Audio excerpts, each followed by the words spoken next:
Welcome back, humor consumers, to the Life Happens, Laugh Anyway podcast. I'm comedian Tracy DeGraff. And I'm Cathrine, co-host and bestie.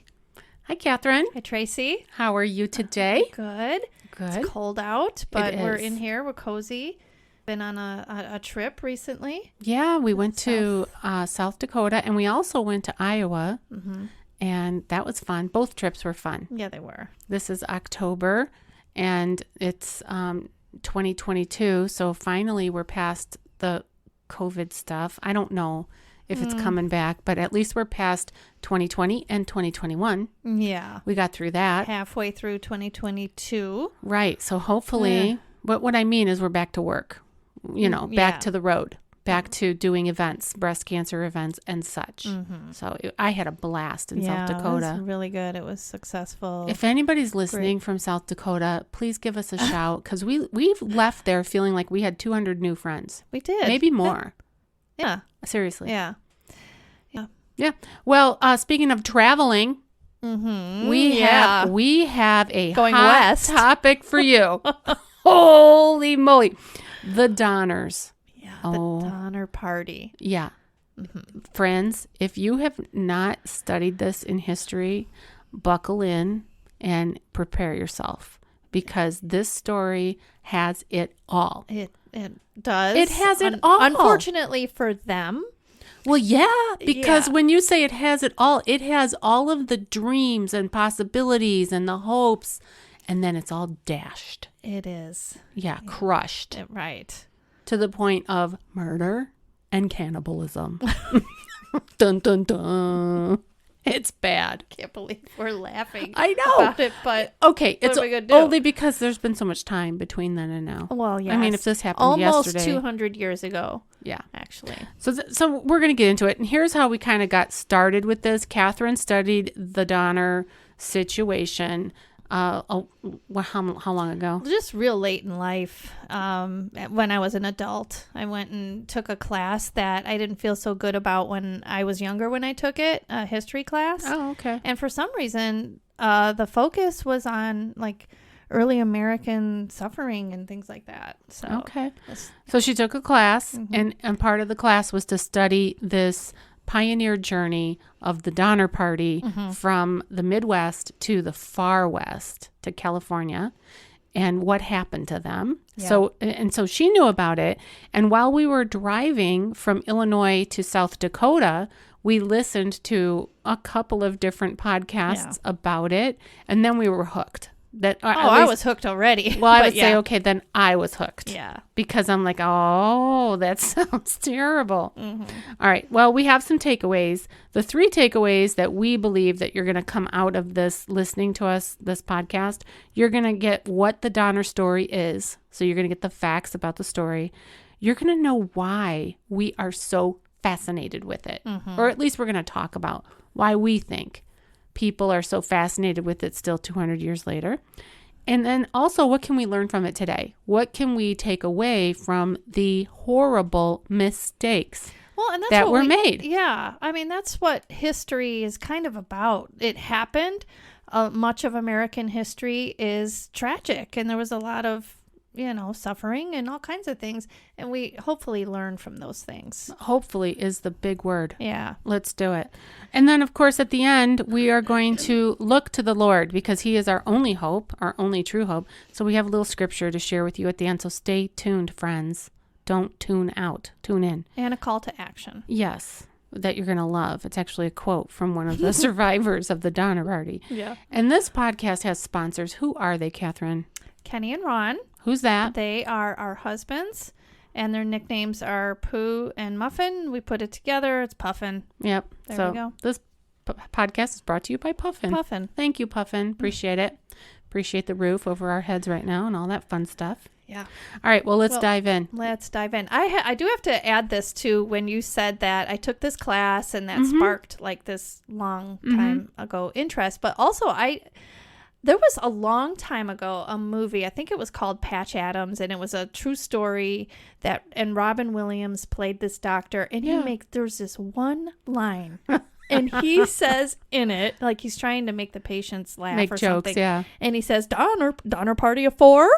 And I can remember thinking, what is that What about? is it? Yeah. Yeah. He was And making then- like a reservation for Yes. dinner. Yes. Yeah. In the old folks' home. Right.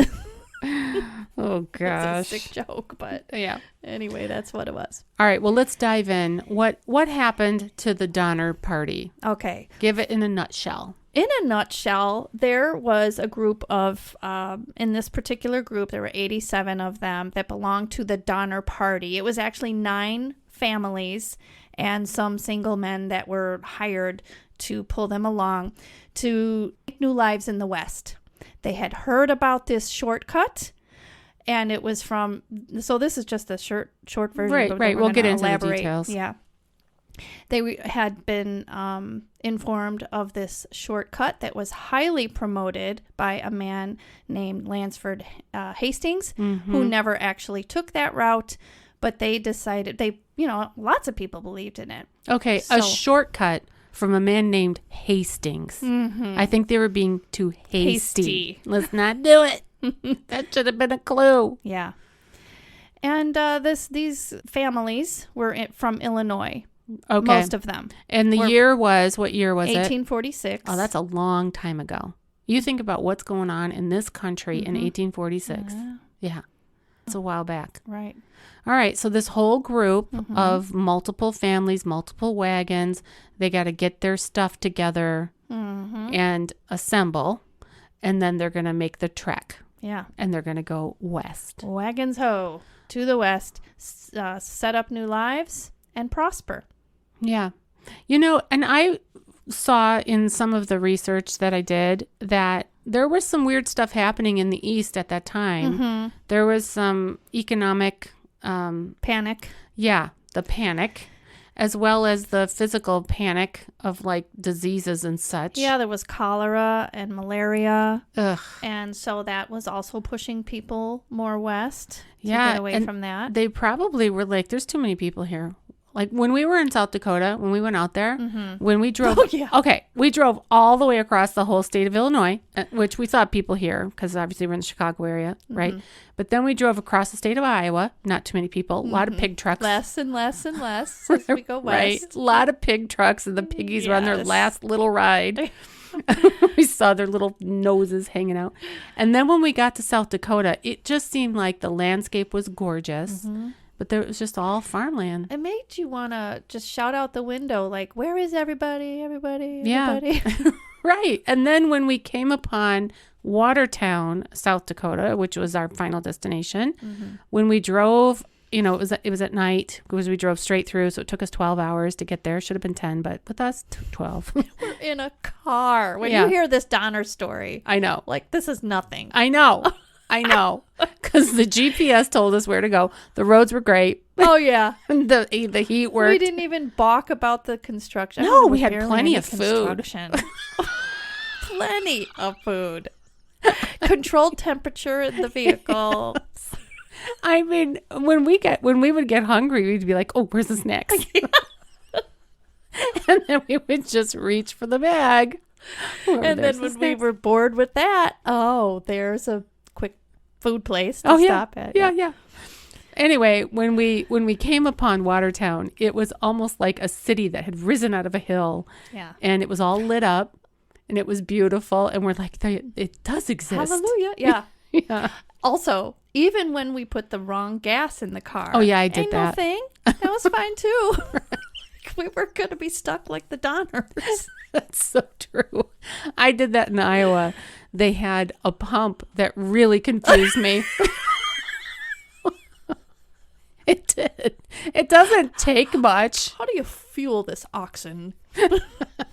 Well, Catherine was safely inside the vehicle because it was very windy. Yeah. And she's inside the car, and I'm knocking on the She's window. rapping on the window. I'm like, oh, help. What's the E85 again? And I accidentally put it in my car. My car's not supposed to take that.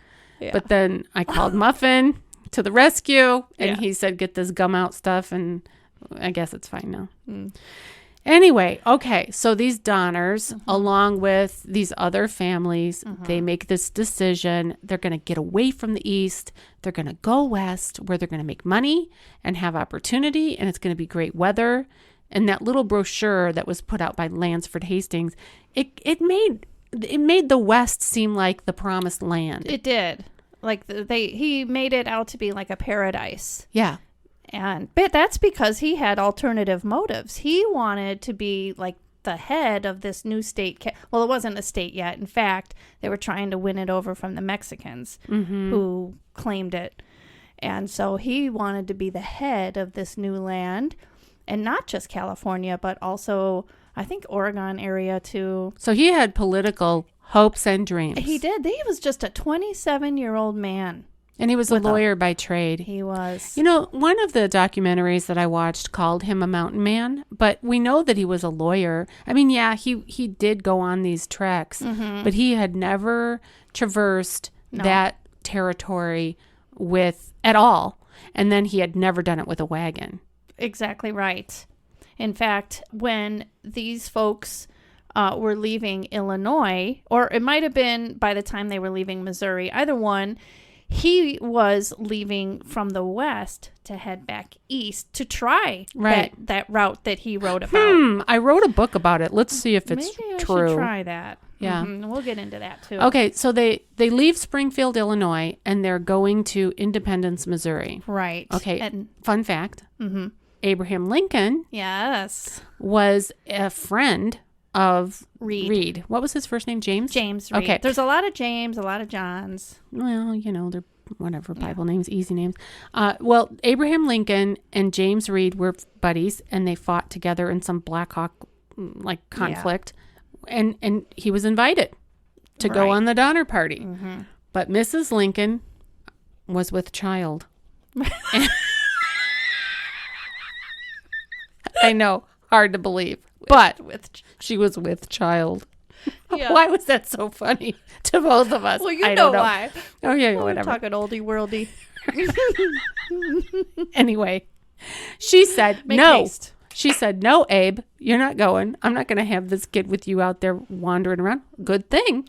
Yeah. Because, and plus he was, kind of on the beginnings of his law career. Well, God had other plans for good old Abe. He sure did. Yeah. So thank God he didn't go. That's right. All right. So now they're in Independence, Missouri. And what's happening? Well, now they have joined others that are also on this quest who also had initially planned on taking the Hastings route as well. But soon, and also they started late. So we're going to talk about all the things that went wrong. Why did they start late? I know they were supposed to be shoved off by a certain date, but what was their problem getting going? Well, the main reason was that they believed the shortcut would save them time. So they were just like, we don't have to go. So, exactly. Oh. I think part of it, too, was a little bit of arrogance. Well, in fact, it does go hand in hand, because why not get a leg up on it just in case? Right. But that was the main reason. They believed fully that this Hastings, who put out this brochure, that this was all true.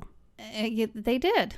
And they believed fully that it was like, they called it actually like that whole movement, the manifest destiny. Like people really did sort of believe like this is our destiny. This is our God-given right to go and do these things. And so I think they did kind of have almost like a God-like complex, like nothing bad can happen type thing. I don't know.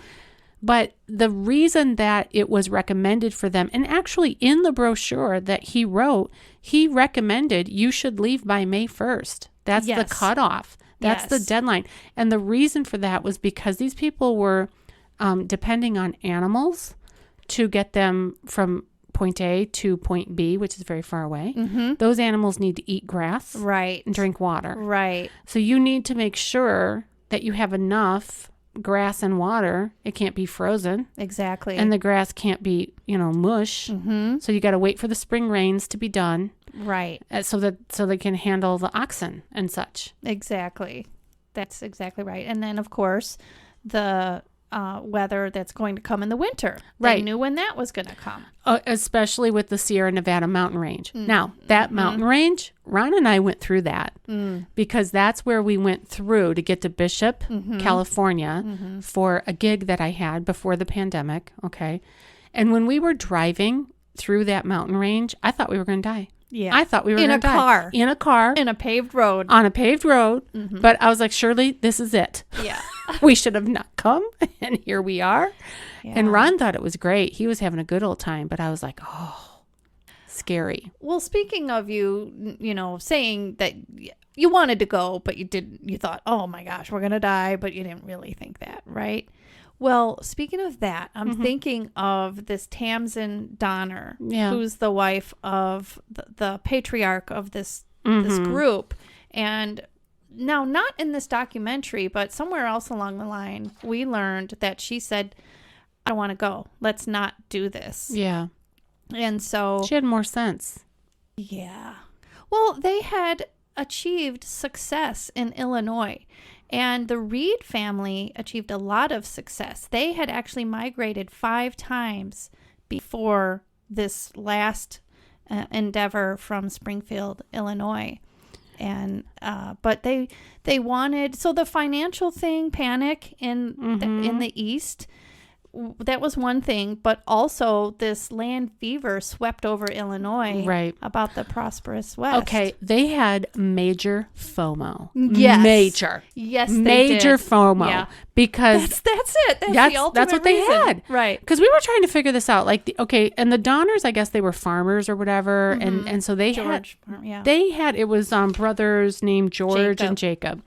And Jacob was the older brother, and so them and their wives, whatever, they made money farming. So they didn't have to leave. It wasn't like they had to go and try to figure out a new way of life. Right. We learned that they had enough success to sustain them for the rest of their lives. Yeah, with living like a comfortable life or whatever. Yeah. But they wanted more. They wanted better. And they did want the other guy, Reed, he wanted his wife had headaches or something and wanted the less, I don't know what happens. They felt the climate would be better for her headaches. Yeah, I don't know what happens over there with the headaches. However, okay, FOMO is a powerful thing. Fear of missing out is a very powerful thing. And when you have the government, because the government had a vested interest in settling California with a lot of Americans. Yes. Because they wanted to say, look, Mexico, our people are already there. And we're claiming this land and whatever. So when you have a government that comes out and says, hey, everybody, get on the wagon and get on over to the promised land and you're going to get this, this, this, and this. And they promise you all these things. That's some motivation right there. Absolutely. Yeah. Yeah. All right. Well, anything else you want to say about their beginnings when they started out? Other than, let's see, we talked about that they were already successful. They've got FOMO. No, I think we've covered those main things. Yep, and we covered Hastings and how he's a young lawyer, but he has real big time political aspirations, and that's what motivated him to put out this guide and to get people to go there because I at first, when I first heard about him, I thought he was just trying to make money on the guide. Oh, but that wasn't it. Right. It was he wanted the money. He wanted the power, the political power. Yeah, he needed the peeps to be there so he could have power. Right. Yeah. Okay, so they get going. Finally, they're late. It's like May 12th or something that they leave from Independence, Missouri. But now they're finally on their way. What happens next? Yeah. Well, I'll mention, too, that they had 32 men, women, and children, including 2 hired guys and 7 drivers. Wow. And in the actual Donner party. It sounds horrible. So yeah, just that. I know. 9 families and these single men. And the covered wagon, speaking of that, the Reed family had a special covered wagon that was like a double-decker, and it had a stove in it, and it had bunks, It did, yeah. And they just, I really think that arrogance was a theme that pulled through this whole story. I think so too. Yeah. At least from what we've learned. Right. Even having a double-decker wagon with a stove. Come on now. especially, I mean, this man was a smart man. He was. Yeah. Now, he made a dumb move because they could have abandoned that wagon when they started to realize, wow, this is a lot, more treacherous than we thought. And they had to double up on, like, team up with other oxen, even just to pull it up the slightest incline. So at that point, he could have given that up, but I think he was too proud to do that. That's what I'm saying. Yeah. Okay, so what happened to them after they left Independence? Well, at first, it seemed to go pretty well. And then this letter was written, or in the diary entry of Tamsin Donner, and she says something along the lines of, "Oh, it's not been so bad. If we shall endure hardships." She was making light of the difficulty. She was like, this isn't so bad. Right. Everybody says it's rough, but it's not so bad. Mm-hmm. The one thing that this poor group experienced right off the bat was heavy spring rains. Yeah. It rained hard. Yes. And imagine trying to schlep all that stuff on wagons through mud and getting stuck, having to push out. Well, they did have that. They also had to cut through a lot of trees and things. I don't know at what point. I don't think they're doing it quite yet. Right. But they're definitely stuck in some ruts. And they even come to a river that is overflowing. So then that delays them for a day or two, I think it was. Yeah, it was a while because at that point where the river was so full, they had to wait for the waters to recede. And that was because of those heavy spring rains. Yes.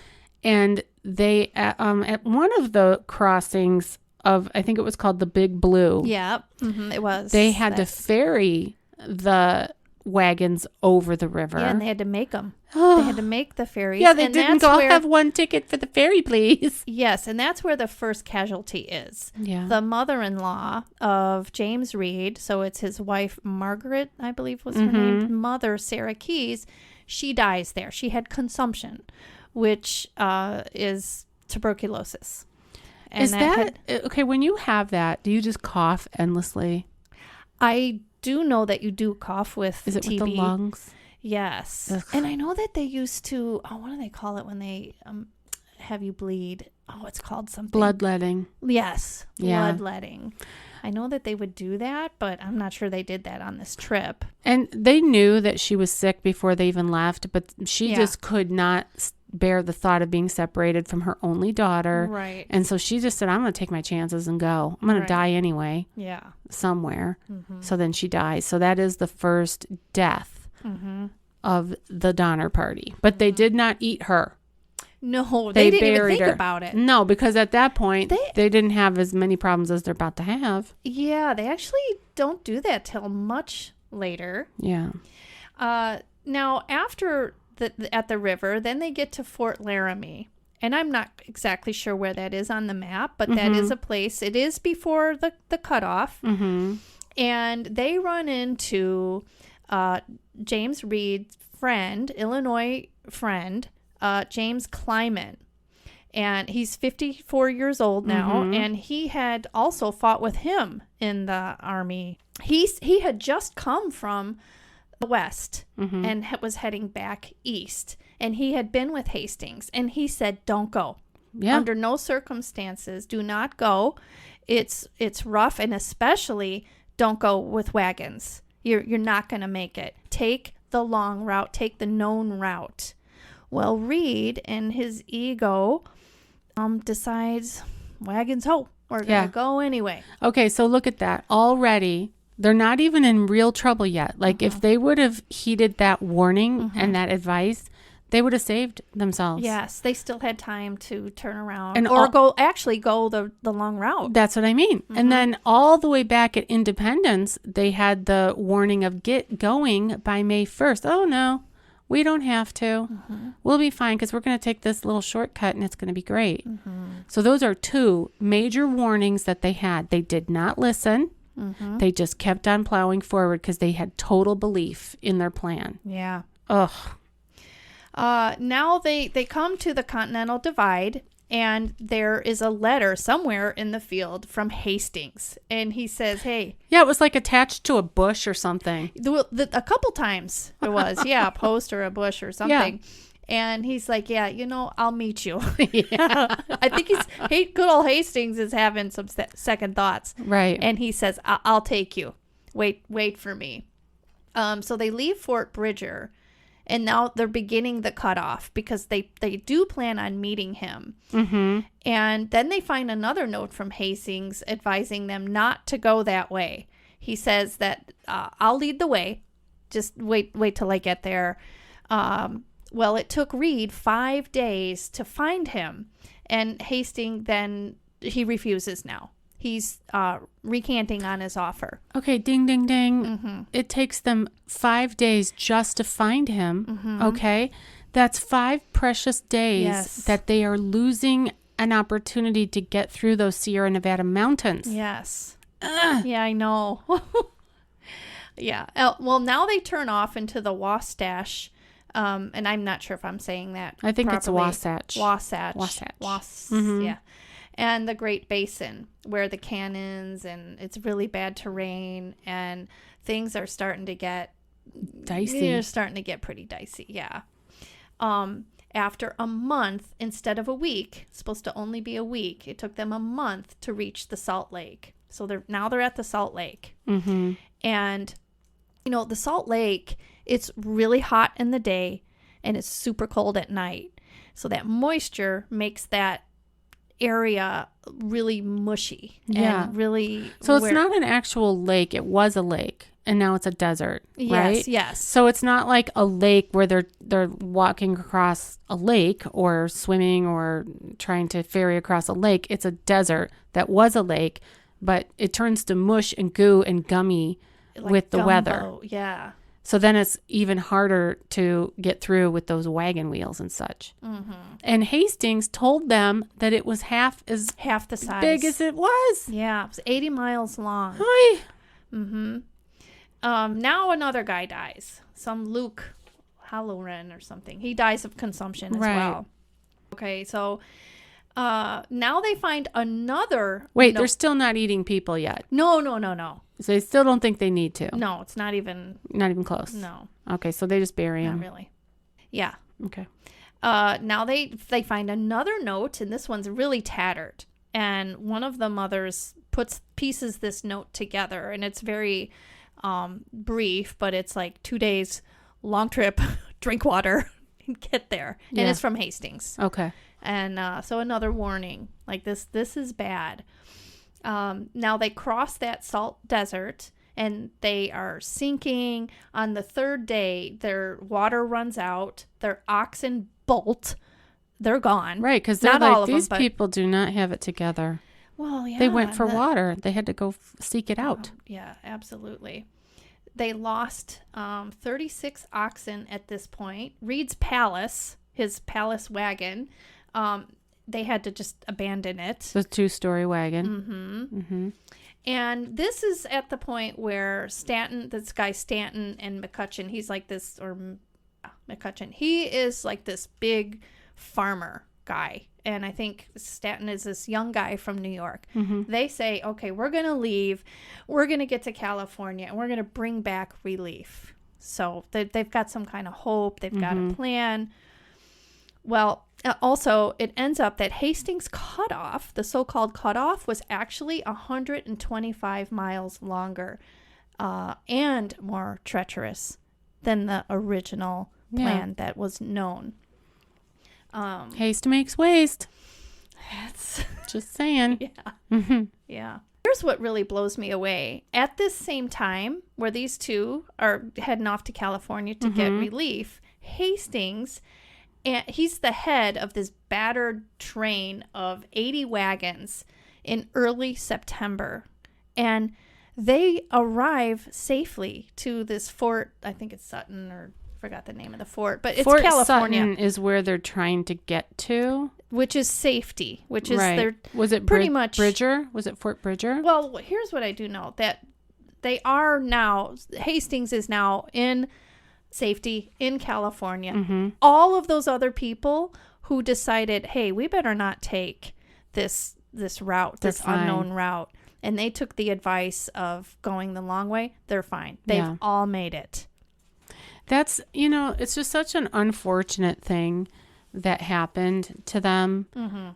I guess it didn't happen to them. They chose it. Mm-hmm. Because here was the known route, and they chose the unknown route. Yeah. They chose it. I mean, there's something to be said about that.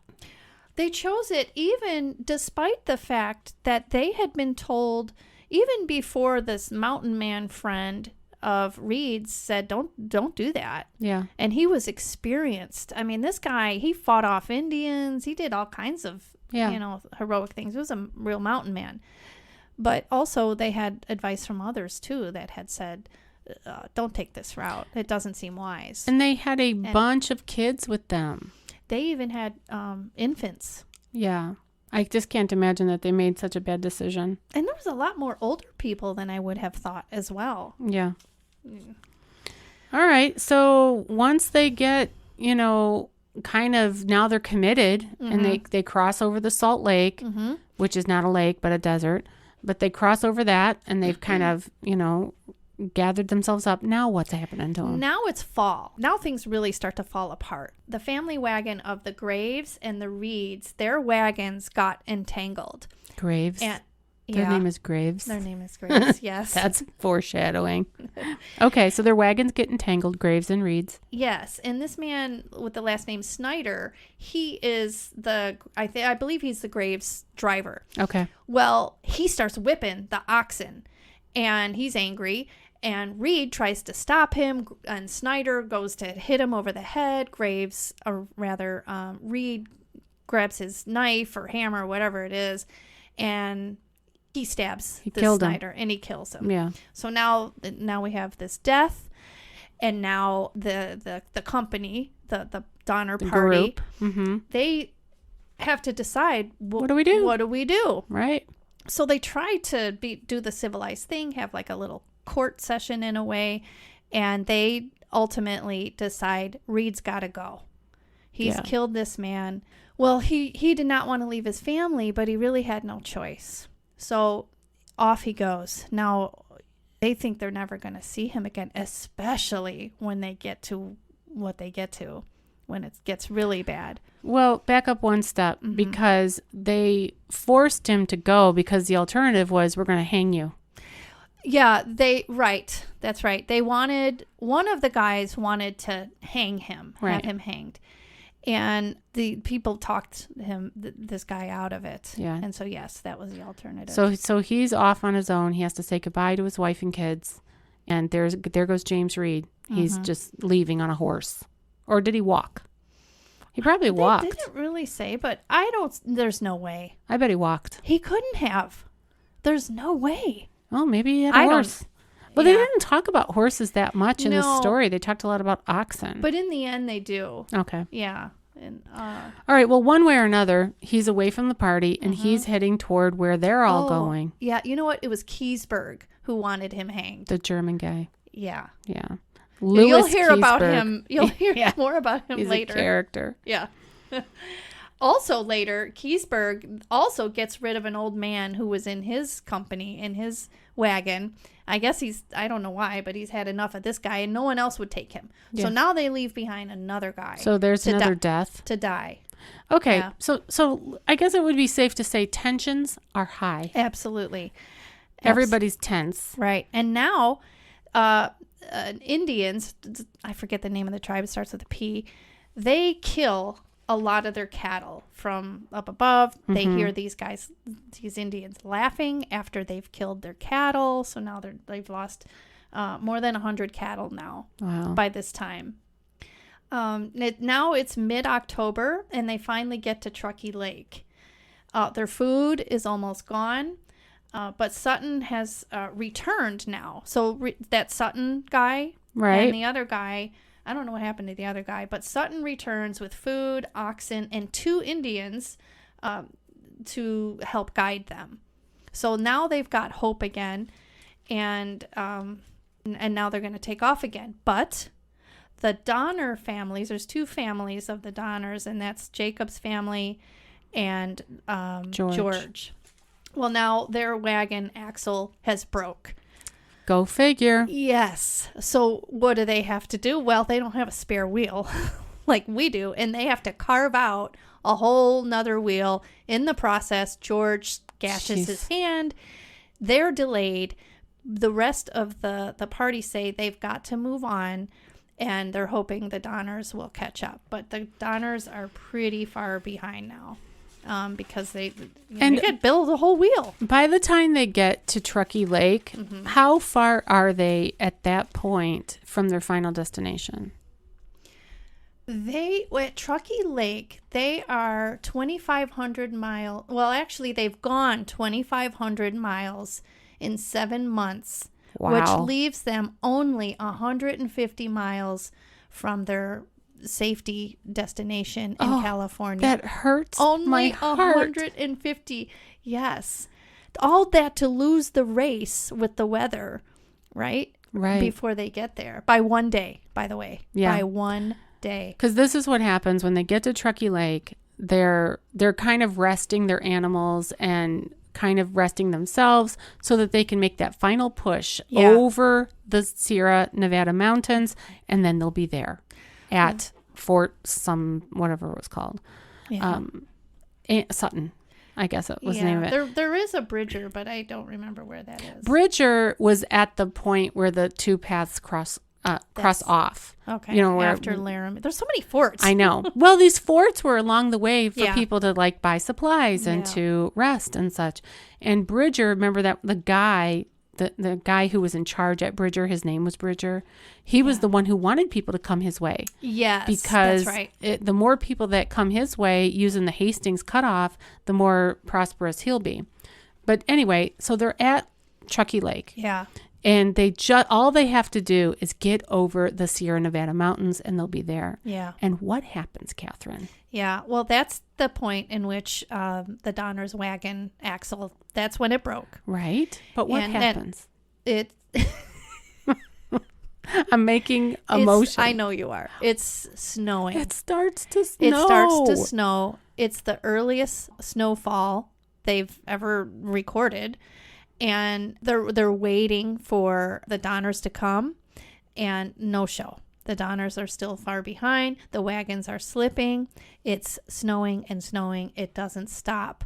The women were tired and exhausted from carrying their children. Yeah. Because, mind you, I don't think we said this, but they walked on foot a lot so that they could spare the oxen. Right. So a lot of walking, a lot of carrying. Right. And this snow wasn't just everyday normal snow. It was 5 feet of snow all in one dump. Oh, yeah. And it had a name. I don't recall now what the name of it was, but it was a weather phenomenon that doesn't happen all the time. Mm-hmm. But when it does happen, it's some kind of combination of cold air and warm air and blah, blah, blah, blah, blah. And whatever happens, you get feet and feet and feet and feet of snow. So they had 20-foot drifts. Ugh. They could not find the road. The Indians couldn't find the road. They had to stop again. Now they have to make makeshift camps. A winter camp. Because they have to basically hunker down and wait for spring. Mm-hmm. Yeah. And it's October. And they've been traveling since May. Right. And a bunch of people have already died. Right. Oh, this is not good. I know. Meanwhile, Reed stumbles in to California at Sutton Fort. Yeah. And he's pressing for supplies and rescue to go rescue his family and others. He goes, but he can't make it through. He has to turn back. He wants help again. He begs for it. This time they say, we can't give you any more supplies or men or anything. We've got to fight this war for California, fight the Mexicans. And so now Reed has to wait even longer. Plus, he has to raise money to even get these supplies and oxen. Imagine what's going on in his mind. The desperation. Because he's been through what they have to go through. And now he knows it's snowing.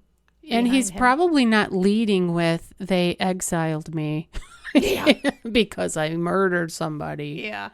Well, No, he's not leading with Probably that. not. He's leading with, I'm here because I volunteered to go for help. I'm the hero of the story. He's not going to make himself out to be a villain. Probably not. No way. Yeah. So now they have most of their cattle are killed.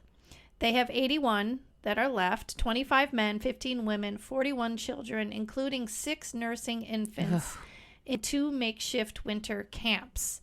And just so we could get to know some of these people, they've got the Breens and their 7 children.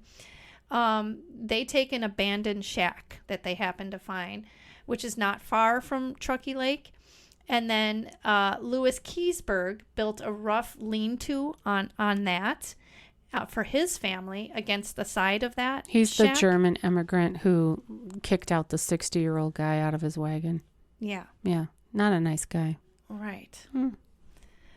Nearby, the Eddies crowded into a hastily constructed cabin, and they're in with the Murphys, the Fosters, and the Pikes. I don't know how many of them that is, but that's a lot. It's a lot of people. Tiny little shack. And it's snowing feet and feet and feet and feet. Yes. And then a second shack housed the family of Franklin Graves on one end and Margaret Reed and her 4 children at the other. And then 6 miles away are the 2 Donner families in only tents. Wow. Yeah, where the storm caught them. Oh, another note. Mm-hmm. They did not pack enough food. No. They miscalculated the amount of time that it was going to take them. Maybe partially Hastings' fault because he lied about how big the area was. Yeah. So partially his fault. But also, I mean, wouldn't you build in some cushion? I mean, look at what we brought on our trip. Oh. we didn't go through half of it. Nobody wants to see Cathrine hangry. No. But, and then when they did an assessment, they decided to, let's take a look at our rations and our supplies. They realized we're going to be about a month short of food.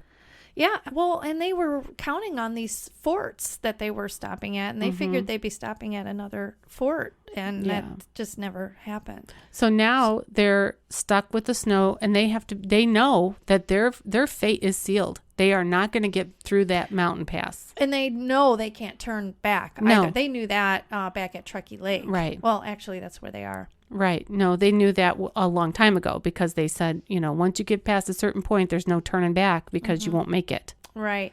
Now, this is where we learn about the horses and the mules. They're gone. A lot of them are gone too. Like they bolted, did what they had to do to survive. Probably like, we're done with these dumb humans. Now it's after Thanksgiving. And now is when things are really so tough that they've got to boil their hides, which are like their blankets, and shoelaces, their charred bones, twigs, bark, leaves. That's what they're eating now. They're boiling it and just eating it and trying to get any kind of nutrients and calories out of it. Right. Now another man dies. It's Reed's hired man. They say in this documentary that he died from malnutrition. I don't know how they would know that between that and hypothermia. I don't know, but well, and I think that both hypothermia as well as malnutrition, 6 of one, half a dozen of the other. Which one is it? Well, if the one doesn't get you, the other one will. Yeah, exactly. I don't know. Well, now it's mid-December. I can't even imagine. I mean, they have no food. Right. How are they even alive at this point?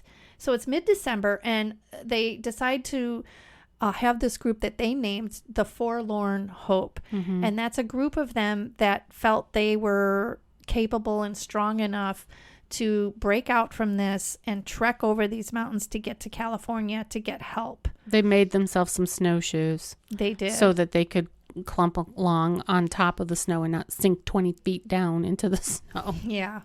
And I think it was 14 of them. It was like 5 women, 9 men. Yeah. And a 12-year-old boy. So this man named William Eddy, he leads the way.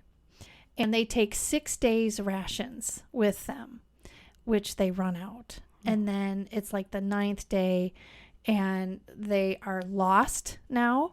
They're starving. And they've been 3 days without food.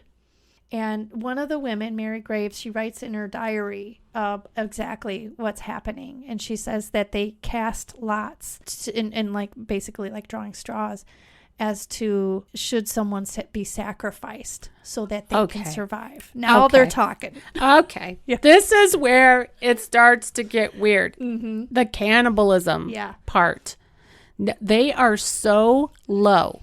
And our second takeaway that we talked about at the beginning of this episode was, why are people so fascinated with this story? Bingo. That's why. It's the cannibalism. It is. Yeah. And this story has all of it. It has like the ultimate human suffering. It does. It kind of has not really heroes, but the worst of people. And because nobody wants to, when they got through this, hardly anyone wanted to admit what they had done. The ones that did survive, except for the German guy, right? He was all like, "Yeah, it's pretty tasty." Yum yum. Sleep with one eye open. I just had a comment. I won't say it. That's probably good. Yeah. It's but distasteful. Okay. Oh, haha. That is distasteful. Okay, let's talk about cannibalism for just a second. Okay. Because when we were driving to South Dakota, and Catherine and I were first talking about this, okay, because we knew we were going to do this podcast, and she said something about cannibalism and it's just so awful and whatever, and I'm going, okay, wait, there's a difference between Dahmer cannibalism and Donner cannibalism, right? Absolutely. Right? Because right now on Netflix, that Jeffrey Dahmer thing is all over the place. Okay. Jeffrey Dahmer wanted to eat people for fun. Like that. His mind was totally messed up. Yeah. And he had a mental problem. Okay. And he would murder people in order to eat them. Right. The Donner party were starving for the most part. Now, there is a murder. They do murder 2 people. And it's these forlorn people that do it. It's the forlorn people that do it. So this forlorn hope group that goes out, they meet their demise too, and they're all going to die. Well, now they're deciding, should we draw straws? And the person that gets the smallest straw, that's the one we're going to kill, and we're all going to eat him or her or him. I think it was just the guys that they did. And then we're going to survive, but one's got to sacrifice himself for the others. Okay. Well, then they drew the straws, and the guy whose idea it was, he drew the small straw or whatever. Yeah. Like, oh, unfortunate. Well, and in the end, they couldn't do it. Right. Because they couldn't bring themselves to kill the guy. Right. Well, half of their group was half dead anyway. Not half of them, but several of them. The boy dies like a day later, or like Christmas Day or whatever, and a couple others die. Yeah, the first one to die is this Antonio. He dies. Then Franklin Graves dies. Patrick Dolan went insane and had to be held down, and eventually he was in a coma and he died. Well, the 12-year-old boy, I don't know that he died. Did he? Yeah, he did. Okay. He was almost dead. I know that. Well, then the suggestion was made. There were 2 Indians with them who were guiding them through, helping them try to find their way out of the mountains. And the suggestion was made, well, maybe those 2 could be our Also, it's good to point out, too, that the first person that gets eaten, and it doesn't say who did it, but that someone cut and roasted Patrick Dolan's arms and legs. And then the Indians refused. They were the only ones that refused to eat another human being. Because that was totally against their way of life. Which it was against ours, too. Well, why? Well, then why did they? I don't. Ones that refused. Well, maybe they thought it was like a spiritual thing. Like, let's not go there. But then what happened to them is they take off. They leave the forlorn hope because they're like, we're not going to make it here. They're going to eat us. Right. Because one of the guys told them, hey, I tried to talk, what's his name, out of it, but he's not listening. Yeah, but the problem is those 2, the 2 Indians leave, but they're dying anyway because they're starving to death. So then they're laid out. Like they can't move. They're frozen and dying and starving. And so this guy, was it Foster? Reed? Oh, it's Foster? William Foster. He's the one that proposed to murder them. And he did. And Eddie defends them. Yeah. So the foster guy, he kills them, and then everybody eats them, the 2 Indians. So that was the first time that they actually took 2 lives. They killed these men in order to eat them. And honestly, if they had just waited for them to die, then they could have avoided that. They're insane by then. And this foster guy was absolutely insane when he did it. They all say that, or somebody said that he was out of his mind. Okay, so, I guess it would be hard to imagine what your response would be. Like if I was there, if I was frozen and starving and losing my mind and dehydrated and all the stuff, what would I do? I don't know. All right. Now, back at the cabin, meanwhile, Jacob Donner and 3 others are dead now.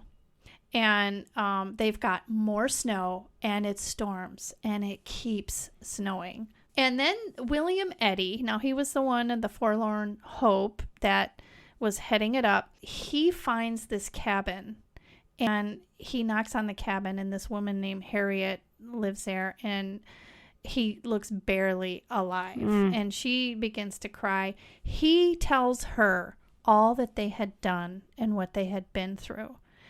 And first thing he asks is for some bread. And she puts him to bed, and he regains some strength. And then, so he does make it to California now. So she must have arranged for some kind of help or something. Now, it took 2 weeks. What in here I've got in February, it took 2 weeks, before anyone would consent to go rescue these people.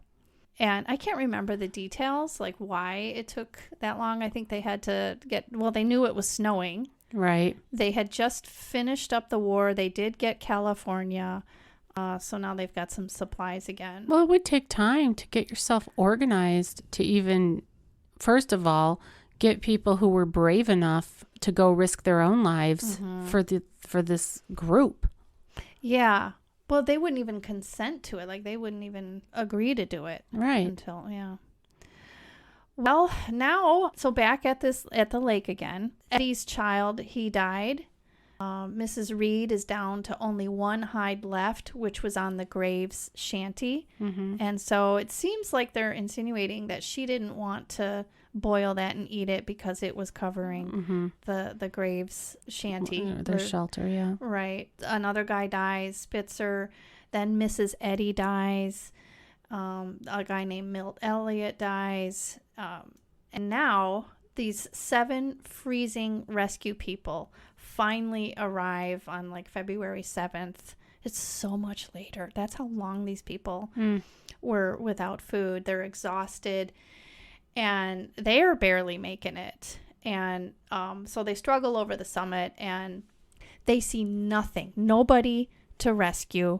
And they were told that that's where these people were. So they call out, and a woman pops out from a hole in the snow. And then shortly after that, a few other women pop out from the snow. They say there were bodies everywhere, and that they had never seen such gaunt and sickly looking people, and people clinging to life in the way that they did. Some had gone mad, and some were too far gone to even be revived. Even though there was death all around them, for those who lived, and roughly half of the Donner Party died and half of the whole party lived, roughly. And for those half that lived, for them to just have that sheer will to live. I know. And to fight on. Yeah. And we talked about this too during our drive to South Dakota, about mothers who had to stay alive for their children, or their children would die. Right. And those mothers would make out like a snow hole and put their baby down into the hole and cover the baby with their own body and the dogs and, whatever they had before they had to eat the dogs. And so far, none of them had eaten anybody back at the lake. That was just so far just the forlorn people. And yes, when I took this class, one of the things that we had to do was try to figure out why did so many women survive as opposed to the men. Yeah. And it was determined it wasn't because they had more body fat. It was sheer will to live. Because about 2/3 of the men die and 2/3 of the women and children live. Right. And it's terrible. It is terrible. Yeah. Well, speaking of the women, Margaret Reed managed to keep all of her children alive. Peggy Breen kept all of her children alive. And Tamsin Donner did the same as well at this point. And so far, no one, as I said, had been forced to eat human flesh yet. But rescuers could only take 24 of the immigrants out with them. And the Breens agreed to wait for the next relief party, and so did the Donners. And George couldn't even move anyway, George Donner. Yeah. And his wife would not leave him. Well, he was dying. Yeah. And what were there, 4 rescue parties? There were 4 altogether. Reed, he is in the second party, and he meets up with the first rescue party. His wife, yeah. And his wife and 2 of his kids are there, but his 8-year-old daughter and the younger boy, they're back at the lake. Wow. And yeah, the little 8-year-old girl had said, I'll stay here, because they knew that he couldn't make it through this. The little boy couldn't make it through the snow. He's too little. Okay, so now we're in February. We're in February. And this journey started in May. Keep that in mind. These people have been at it for a while now. Yeah. So 31 people are left behind still now. And they barely have any food. There was barely any to spare for them. So, and now this Mrs. Murphy says she's putting in a diary or something, or somebody else is writing about it, that she's starting to talk about commencing on this guy Milt who had died. So this is the first talk of contemplating eating someone. But it's Patrick Breen that's writing this, and he says, I don't think she has, though. But this is when they start to talk about it, because 2 more months go by, 2 full months before the rescuers make their way. Wow. And by now, more people are dead, obviously. And it's hard to imagine, like, how could anybody survive that long without eating? Well, you can go quite a long time without food. You can't go that long without water. Yeah. So, but I mean, I don't know. Jesus lived for 40 days in the desert without food. I know. Right. Yeah. It's just, but they're freezing too. I think the hypothermia is probably more so, combined with the starvation and the sheer, like, giving up, and just kind of resolving to the fact that I'm donezo. Yeah. Yeah. So at this point, by the way, too, when James Reed meets up with his family, they had been separated for 5 months, and his wife faints when she hears her husband, because she thought he was long gone. Yeah. So I can't imagine the reunion that they had. Yeah, and remember, Reed was the one who was disowned from the group because he killed the helping hand or whatever. And had that not happened, had he not been disowned, like, let's say they hanged him, like the German guy wanted to do, then there would have been nobody to go get the help. Exactly. Because it was actually Reed, even though he made a lot of dumb decisions, and he's the one who put this whole group in peril. Right. In my opinion, Hastings and Reed are the 2. Ding dong. Yeah. But in the end, because he was exiled and he had to leave, and he walked out or rode out or whatever, he got help. Also, that Eddie guy too, and the people waiting back at Sutton Fort or whatever that was called, they too were expecting them. So they knew that they either had to go find them as well. But it was James Reed for sure, though, that really pressed. Right, because he had a vested interest. That's right. Called a wife and kids. Yeah. Yeah. Okay. So now, back at the camp, they're in complete shambles by now, and the survivors had begun to start to eat the dead. The victims of the famine. And so they were not killing people. They were not. In order to eat them. They were not saying, you look like you're not going to make it. And Catherine and I talked about this too. If we were both dying, somewhere, and I died, I would hope you would eat me. Well, we both said that you can never say never, that you would never, ever do that because, and I've said that for a long time, like if you're starving and somebody's already dead, I mean, I don't know. I don't think anybody can know how they would react until they are pushed to that extreme. There's no way to know. Plus, these people are delirious too, so they're not thinking straight, and you don't know.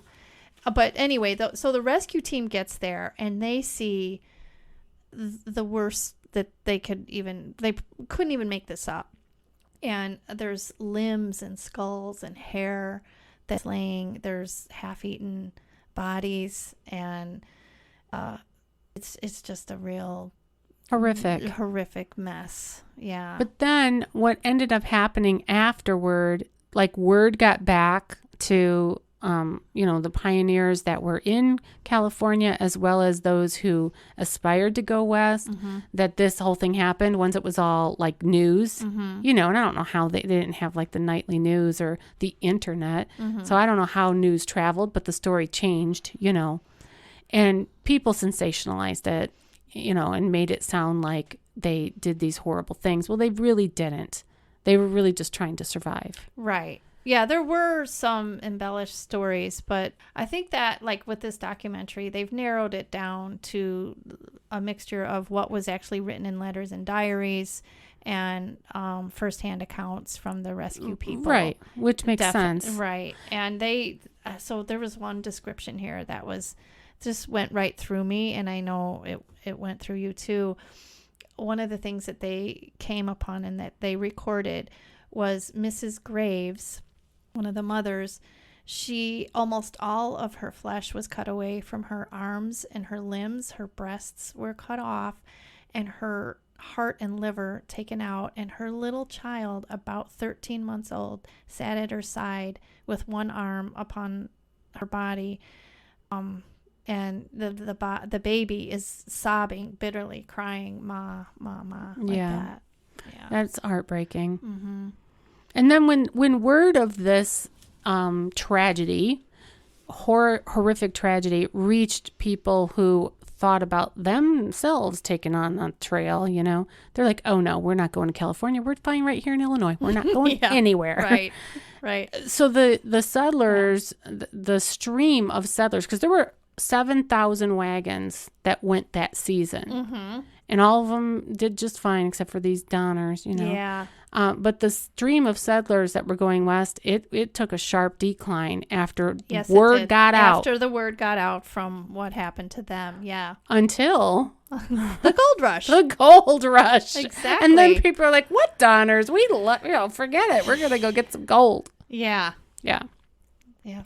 And interesting that a lot of the people that did survive this terrible tragedy, they did go on to prosper in California. They succeeded with business and with the gold situation, and they had land, Yeah. So this Keysburg guy. Oh, yeah, let's talk about him. Well, by the time the fourth rescue team comes back for any remaining survivors, and it took them forever to get there, the only one left was Keysburg, and he was surrounded by bodies, half-eaten bodies, and he was out of his mind. And this is Louis Keysburg, Yes. and he's the German immigrant who also kicked off the 60-year-old guy out of his wagon, and he apparently likes to be a cannibal. Yes. And by the way, too, when the third rescue party came, Tamsin Donner was completely fine, her and her children, and when they left her, because she wouldn't leave her husband, she was actually remarkably well. Well, when the fourth team came, was nowhere to be found. Keysburg admits that he ate her. Yeah. Yeah. But he did not admit killing her. He said that she died of natural causes. Yeah, right. But guess what? There was no forensic unit, and there was no DNA. Yeah. Wow. Right. Well, Keysburg, as you mentioned, successes. Yes. What did he do? He made his fortune in gold, and in 1851, he opened a restaurant. Of course he did. Uh-huh. He did, and it's a true story. By the way, it's April 21st when the last relief party comes and goes. It's April 25th by the time all of the remaining Donner Party are taken out of the mountains. It's almost exactly a year. Wow. From when they first took off. Right. Well, let's okay, we got to come to some kind of what can we learn from this, yes. Catherine? Well, what we can learn is you got to listen to wisdom. And you have to be able to discern what is wise. So it's not just about just listening, but you have to have discernment. Like, you got to contemplate these matters. Yeah, and Reed, when he met up with Hastings, mm-hmm. and they were talking about, well, which way, what do you think? Which way should we go? Whatever. You would think that then Reed would go, no, no. Mm-hmm. We've already been through enough. Mm-hmm. Let's just go the trusted route. Mm-hmm.